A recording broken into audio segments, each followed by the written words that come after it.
Segunda Carta de Pedro, capítulo 1.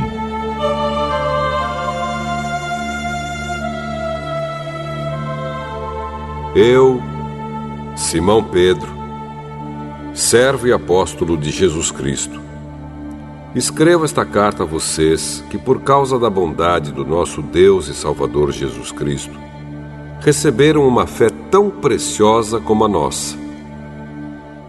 Que a graça e a paz estejam com vocês e aumentem cada vez mais, por meio do conhecimento que vocês têm de Deus e de Jesus, o nosso Senhor.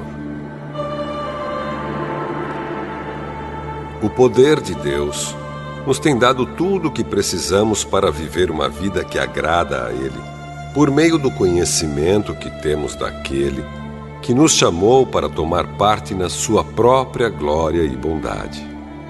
Desse modo, Ele nos tem dado os maravilhosos e preciosos dons que prometeu.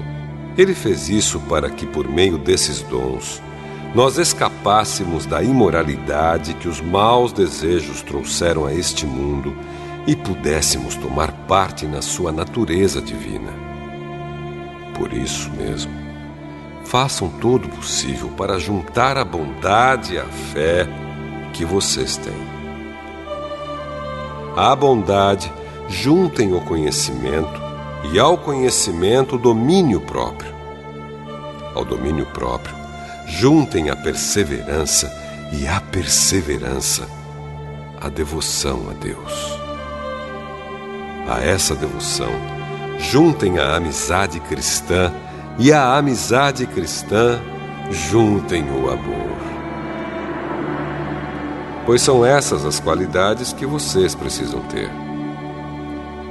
Se vocês as tiverem e fizerem com que elas aumentem, serão cada vez mais ativos e produzirão muita coisa boa, como resultado do conhecimento que vocês têm do nosso Senhor Jesus Cristo.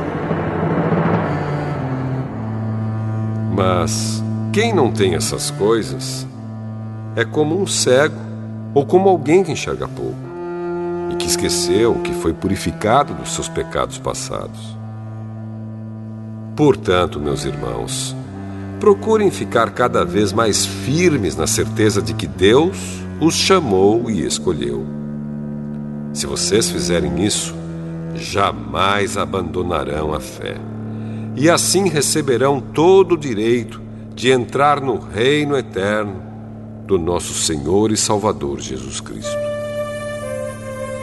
Por isso, farei sempre com que vocês lembrem dessas coisas, embora já as conheçam e estejam firmes na verdade que receberam. Penso que, enquanto eu viver, é justo que faça com que vocês lembrem dessas coisas, pois sei que logo terei de deixar este corpo mortal, como o nosso Senhor Jesus Cristo me disse claramente. Portanto, farei tudo o que puder para que depois da minha morte, vocês lembrem sempre dessas coisas. Nós não estávamos contando coisas inventadas quando anunciamos a vocês a vinda poderosa do nosso Senhor Jesus Cristo, pois com os nossos próprios olhos nós vimos a sua grandeza.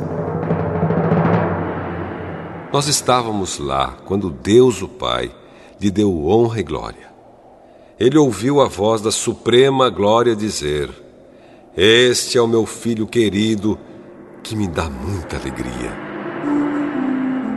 Nós mesmos ouvimos essa voz que veio do céu quando estávamos com o Senhor Jesus no Monte Sagrado. Assim temos mais confiança ainda na mensagem anunciada pelos profetas. Vocês fazem bem em prestar atenção nessa mensagem, pois ela é como uma luz que brilha em lugar escuro até que o dia amanheça e a luz da estrela da manhã brilhe no coração de vocês. Acima de tudo, porém, lembrem disto: ninguém pode explicar por si mesmo uma profecia das Escrituras Sagradas, pois nenhuma mensagem profética veio da vontade humana, mas as pessoas eram guiadas pelo Espírito Santo quando anunciavam a mensagem que vinha de Deus.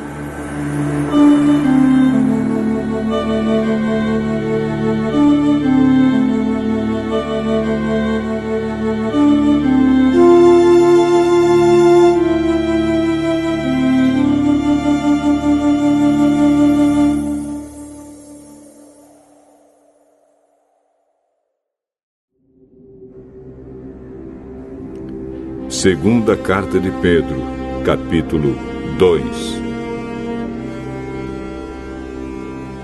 No passado, apareceram falsos profetas no meio do povo. E assim também vão aparecer falsos mestres entre vocês. Eles ensinarão doutrinas destruidoras e falsas e rejeitarão o mestre que os salvou. E isso fará com que caia sobre eles uma rápida destruição. Mesmo assim, muita gente vai imitar a vida imoral deles. E por causa desses falsos mestres, muitas pessoas vão falar mal do caminho da verdade. Em sua ambição pelo dinheiro, esses falsos mestres vão explorar vocês, contando histórias inventadas. Mas faz muito tempo que o juiz está alerta e o destruidor deles está bem acordado. Pois Deus não deixou escapar os anjos que pecaram, mas os jogou no inferno e os deixou presos com correntes na escuridão, esperando o dia do julgamento.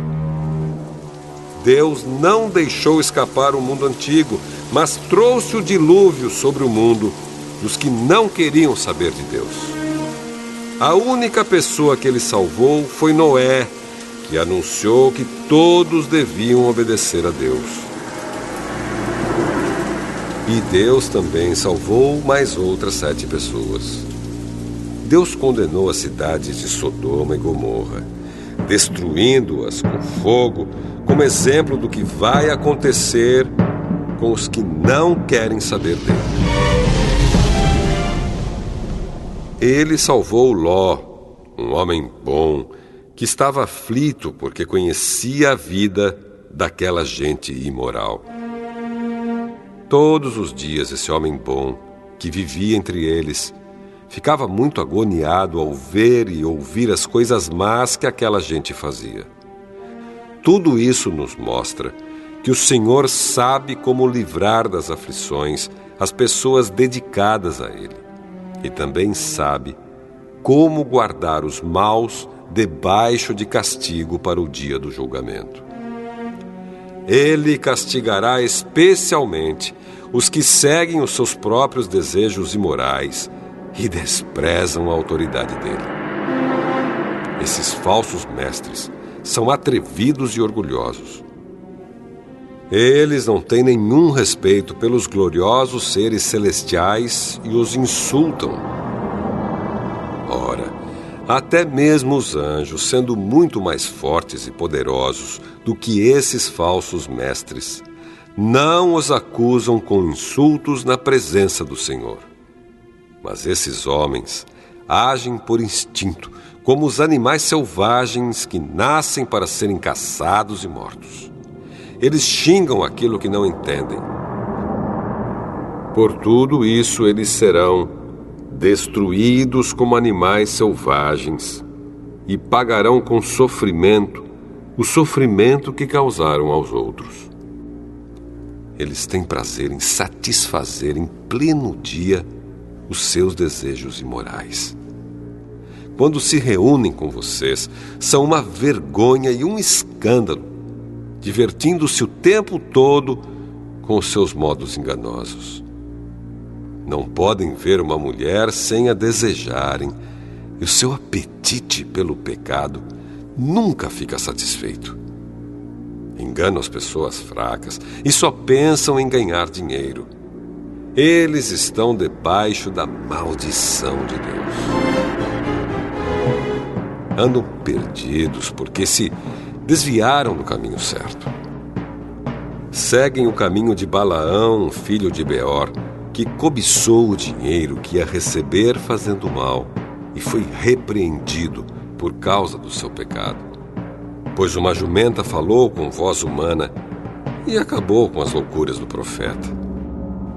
Esses falsos mestres são como poços sem água e como nuvens levadas pelo vento. Deus reservou para eles um lugar na mais profunda escuridão. Eles dizem coisas orgulhosas e loucas, e com os seus desejos impuros e imorais, enganam as pessoas que estão quase escapando daqueles que vivem no erro. Prometem liberdade a essas pessoas, mas eles mesmos são escravos de hábitos imorais, pois cada pessoa é escrava daquilo que a domina. Portanto, aqueles que chegaram a conhecer o nosso Senhor e Salvador Jesus Cristo e que escaparam das imoralidades do mundo, mas depois foram agarrados e dominados por elas, ficam no fim em pior situação do que no começo. Pois teria sido muito melhor que eles nunca tivessem conhecido o caminho certo do que depois de o conhecerem, voltarem atrás e se afastarem do mandamento sagrado que receberam. O que aconteceu a essas pessoas prova que são verdadeiros estes ditados. O cachorro volta ao seu próprio vômito e a porca lavada volta a rolar na lama.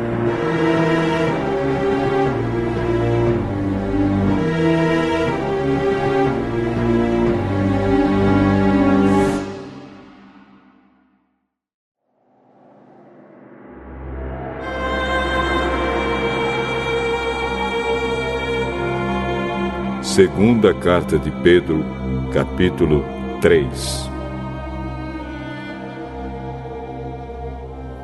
Meus queridos amigos, esta é a segunda carta que estou escrevendo a vocês. Nessas duas cartas, procuro despertar pensamentos puros na mente de vocês, fazendo com que lembrem dessas coisas. Quero que lembrem das palavras ditas há muito tempo pelos santos profetas e do mandamento do nosso Senhor e Salvador, que foi dado a vocês por meio dos apóstolos que anunciaram o Evangelho a vocês. Primeiro, vocês precisam saber que nos últimos dias vão aparecer homens dominados pelas suas próprias paixões. Eles vão zombar de vocês, dizendo: "Ele prometeu vir, não foi? Onde está ele? Os nossos pais morreram e tudo continua do mesmo jeito que era, desde a criação do mundo." Esses zombadores esquecem, de propósito, que há muito tempo Deus deu uma ordem e os céus e a terra foram criados.